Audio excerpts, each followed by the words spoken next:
আজকে আমি আমার এই ভিডিওতে এমন একটা ইনডোর প্ল্যান্ট দেখাবো যে গাছ খুব সহজে মরে না, হার্ডি গাছ অর্থাৎ শক্তিশালী গাছ, বছরের পর বছর বেঁচে থাকে। এটা একটা পার্মানেন্ট ইনডোর প্ল্যান্ট।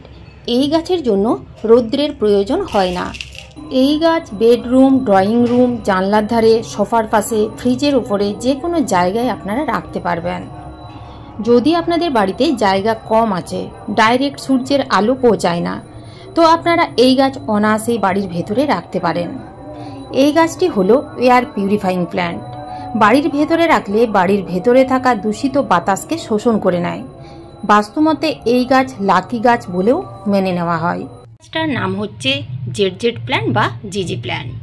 নার্সারিতে খুব সহজেই এই গাছ এখন পাওয়া যায়। এই গাছ নার্সারি থেকে কিনে আনলেই তো হবে না। এই গাছের পরিচর্যা আপনারা কি রকম করবেন, এই গাছে খাবার প্রয়োগ করতে হবে কিনা, কেমন জায়গায় রাখবেন, কি রকম আলোর প্রয়োজন, সমস্ত কিছুই জানতে হবে। আর সমস্ত কিছু জানতে গেলে আজকের ভিডিওটা অবশ্যই দেখতে হবে। নমস্কার বন্ধুরা, আমি সোনালি আর আপনারা দেখছেন সোনালিস গার্ডেন। বন্ধুরা, গাছ ভালোবাসেন অথচ সময়ের অভাবে আপনারা গাছ লাগাতে পারছেন না। আমি বলবো এই গাছ আপনারা অনায়াসেই লাগাতে পারেন, কেননা এই গাছের খুব একটা পরিচর্যা লাগে না বললেই চলে। এই গাছ আপনারা নার্সারি থেকে কিনে আনুন এবং বাড়িতেই রাখুন। বাড়ির ভেতরেই আপনারা এই গাছ গ্রো করতে পারবেন। এই গাছের জন্য খুব একটা সূর্যের আলোর প্রয়োজন হয় না বললেই চলে। ডাইরেক্ট সূর্যের আলোতে এই গাছ কখনোই রাখবেন না। আপনারা এই গাছ এমন জায়গায় রাখুন যেখানে ইনডাইরেক্ট সূর্যের আলো আসে, অর্থাৎ যেখানে ডাইরেক্ট সূর্যের আলো পড়বে না। আপনারা এই গাছ বেডরুমে রাখতে পারেন, জানলার ধারে রাখতে পারেন, এমনকি টিউবলাইটের নিচে বা এলইডি বাল্বের নিচেও রাখতে পারেন। এই গাছ সেই সব জায়গাতেও খুব ভালো থাকে। ডাইরেক্ট সূর্যের আলোতে এই গাছ কখনোই রাখবেন না, গাছের পাতাগুলো কিন্তু পুরো হলুদ হয়ে জ্বলে যাবে। এই গাছের মাটিতে আপনারা জল কেমন দেবেন? এই গাছের মাটিতে কিন্তু বেশি বেশি করে জল দেওয়া যাবে না, সপ্তাহে একবার জল দিলেই হবে। এই গরমেও আপনারা যদি সপ্তাহে একবার জল দেন তাহলেও কিন্তু এই গাছ খুব ভালো গ্রো করবে, যদিও এই গাছ ধীরে ধীরে গ্রো করে।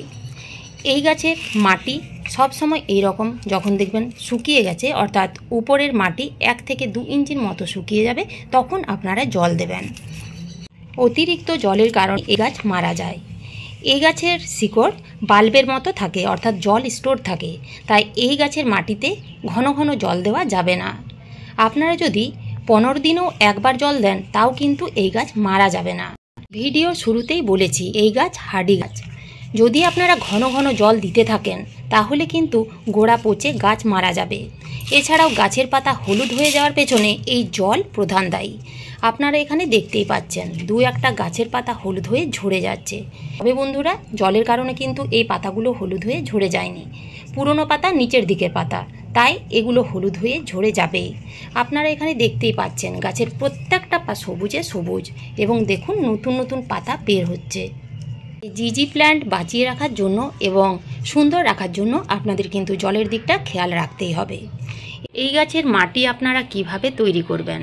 ঝুরঝুরে মাটিতে এই গাছ খুব ভালো থাকে, তবে যে কোনো মাটিতেই আপনারা এই গাছ লাগাতে পারেন। যদি আপনারা এই রকম ছোট্ট টবের মধ্যে গাছ প্রতিস্থাপন করতে চান, সেক্ষেত্রে আপনারা 1 ভাগ বালি, 1 ভাগ যে কোনো মাটি আর 1 ভাগ কম্পোস্ট, তাতে ভার্মি কম্পোস্ট হতে পারে কিংবা 1 বছরের পুরনো গোবর সার হতে পারে, 3টি উপাদান ভালো করে মিশিয়ে ঝুরঝুরে মাটি তৈরি করে আপনারা এই রকম পটে গাছ প্রতিস্থাপন করতে পারেন।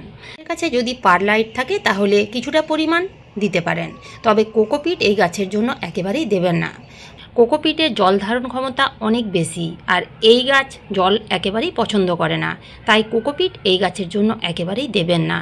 তবে গাছ প্রতিস্থাপন করার আগে অবশ্যই টবের এই যে নিচে যে ড্রেনেজ হোল থাকে, সেই ড্রেনেজ হোল সুন্দরভাবে তৈরি করে নেবেন, তা না হলে জল জমে গাছের ক্ষতি হতে পারে। জল দিতে দিতে অনেক সময় দেখবেন মাটি শুকনো হয়ে এই রকম শক্ত হয়ে যায়, তো আপনারা কিন্তু মাঝে মধ্যে গাছের মাটি একটু করে খুশে নেবেন। গাছের মাটি যদি একটু করে খুশে নেওয়া হয় অন্তত মাসে একবার, তাহলে মাটির ভিতরে খুব ভালোভাবে অক্সিজেন চলাচল করতে পারে, যার ফলে গাছ অনেক বেশি ভালো থাকে। এইগুলো কিন্তু ছোট ছোট বেসিক কাজ, এইগুলো আপনাদের মাঝে মধ্যে করতে হবে। এই গাছের মাটিতে আপনারা কি খাবার প্রয়োগ করবেন? এই গাছের সেই রকম খাবারের প্রয়োজন হয় না, আপনারা 2 থেকে 3 মাস অন্তর সামান্য একটু ভার্মি কম্পোস্ট কিংবা পুরনো গোবর সার দিয়ে দেবেন, তাহলেই হবে। এই গাছ খুব ধীরে ধীরে বড় হয়, তাই খাবারের সেরকম কোনো চাহিদা নেই। আপনারা চাইলে প্রত্যেক মাসে ব্যালেন্স এনপিকে 19-19-19 কিংবা এনপিকে 20-20-20 স্প্রে করতে পারেন। এছাড়াও আপনারা প্রত্যেক সপ্তাহে একবার করে প্লেন জল দিয়ে গাছে স্প্রে করে দেবেন। এতে গাছের পাতাগুলো সবুজ থাকবে এবং চকচক করবে। এই গাছ আপনারা এই রকম ছোটো পটেও রাখতে পারবেন, তবে যখন দেখবেন শিকড়ে পুরো টব ভরে গেছে তখন আপনারা রিপোর্টিং করে নেবেন। এই রকম যদি আপনারা 6 থেকে 8 ইঞ্চি টবে রাখেন তাহলে মোটামুটি 2 থেকে 3 বছর একই পটে রয়ে যাবে, কোনো রকম অসুবিধে হবে না। এই গাছ থেকে অনেকগুলো চারা তৈরি করা যায়। এই যে আপনারা এখানে দেখতে পাচ্ছেন, গোড়া থেকে দেখুন এই যে সুন্দর একটা ডাল বেরিয়েছে এবং দেখুন এই যে এগুলো পাতা। তো এখান থেকে যদি আপনারা কেটে এই একটা ডাল যদি কেটে শুধুমাত্র জলের মধ্যেও বসিয়ে দেন তাহলে কিন্তু মোটামুটি 1 থেকে 1.5 মাসের মধ্যে সুন্দর চারা তৈরি হয়ে যাবে। এবং সেই চারা আপনারা শুধুমাত্র মাটি, বালি এবং সামান্য একটু গোবর সার দিয়ে ছোট্ট একটা পটে প্রতিস্থাপন করে দেবেন। এছাড়াও এই যে এই গোড়াতে, এই গোড়ার মধ্যে আলুর মতো কন্দ বা বাল্ব থাকে, সেইগুলো থেকেও ডিভাইড করে আপনারা চারা তৈরি করতে পারবেন। এই গাছের একটা পাতা থেকেও খুব সহজে চারা তৈরি করা যায়।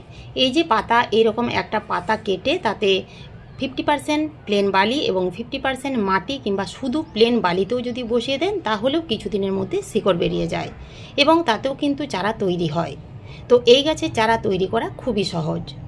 এই জিজি প্ল্যান্টে সেরকম কোনো পোকামাকড়ের আক্রমণ হয় না বললেই চলে, তবে আপনারা 15 দিন অন্তর কিংবা মাসে একবার নিম তেল স্প্রে করতে পারেন, এতে গাছ অনেক ভালো থাকবে। এছাড়াও এই গাছে মাঝে মধ্যে ফাঙ্গিসাইড স্প্রে করতে পারেন, কারণ কখনো কখনো যদি জল একটু বেশি হয়ে যায় তাহলে কিন্তু গাছের পাতাগুলো হলুদ হয়ে যায় এবং ফাঙ্গাস লাগতে শুরু করে। তো সেই ফাঙ্গাস যাতে না লাগে, গাছগুলো যাতে সুস্থ সবল থাকে, সেই জন্য আপনারা 15 দিনে একবার কিংবা মাসে একবার যে কোনো একটা ছত্রাকনাশক স্প্রে করবেন। এই গাছ ভালো রাখার জন্য আপনাদের যে খাবার দিতে হবে এমন কোনো কথা নেই, তবে যে দিকটা আপনাদের লক্ষ্য রাখতে হবে তা হলো জল। জল যদি বেশি হয়ে যায় তাহলে কিন্তু এই গাছ মারা যাবে। জলের অভাবে এই গাছ কখনোই মারা যায় না। আপনি যদি 1 মাস জল না দেন তাহলেও কিন্তু এই গাছ সুন্দর বেঁচে থাকবে। এবং রোদ থেকে বাঁচিয়ে রাখতে হবে।